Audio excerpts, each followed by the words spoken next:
my question is more about how do you deal with the business side of things? Because you've switched teams, you've gone through that stuff, and it's one thing to say this is how I deal with, if I have a bad game or I'm, making my debut or I'm facing this pitcher or whatever, right? How do you deal with the business side of things?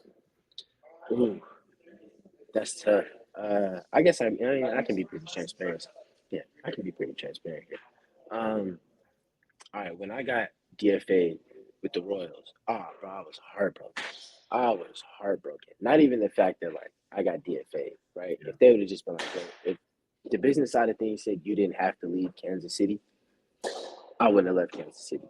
You know what I mean? It's not that I didn't enjoy playing with the Diamondbacks. I love playing with the Diamondbacks. I love my team. You know what I mean? I love the guys I got to play with. I know that experience a lot better than it could have been. But when I had to leave Kansas City after being with all of those guys for what 5 years at this point, 6 years at this point, I'm just like, man. I'm like, I'm not gonna see the homies no more. And then like you having to having to stay in contact with, you know what I mean? Like trying to stay in contact with them, but I'm on the road. So like sometimes your schedules don't match up. Now I'm on the West Coast. They're playing, in the Midwest. Sometimes they go to the East Coast. But I'm just like, damn, when am I gonna see those guys again? And like I stayed in contact with some of them, but like, the everyday stuff. Like some of them I know we're having children. Some I know are getting married. Like you don't get to be around for stuff like that. So the business side of it kind of sucks because of how close and personal you end up getting with some of the people that you're around, right? Like some of my hitting coaches that I had in the city, or some of the pitching coaches that I just got to know over the couple of years, right? I would go to them and talk to them every day. Like maybe we talk about something on the backfield, or we talk about something during the season, a phone call or a text during the season.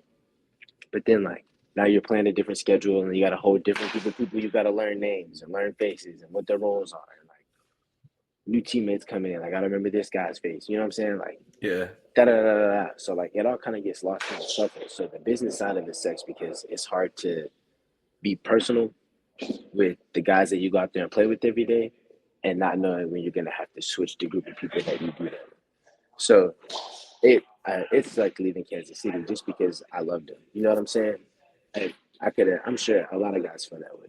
About the organization at Johnson. You kind of just had that like connection. You know what I'm saying? Like that has like a tie to Totally. it. So Yeah, I would say like when you get drafted too by that team, a lot of you are all just becoming adults together in the minor yeah, leagues. for sure. You're grinding out every single day, going from backfields, like you said, in the complex league, but then going on these bus trips on the road, and you're grinding out 100+ games with these guys every single year. That's the tough part about it. But I don't know. I guess you kind of just. I guess the more you see the business side, like as you go through the levels, and then you see some guys get traded, some guys get let go. You're like, man, that's tough. Like we just had dinner last night, and now they Yeah. going today. You know what I'm saying? And then I guess it just I don't know. The business side of it makes it all real, but the personal side of it, you know what I'm saying? It just keeps you connected to it.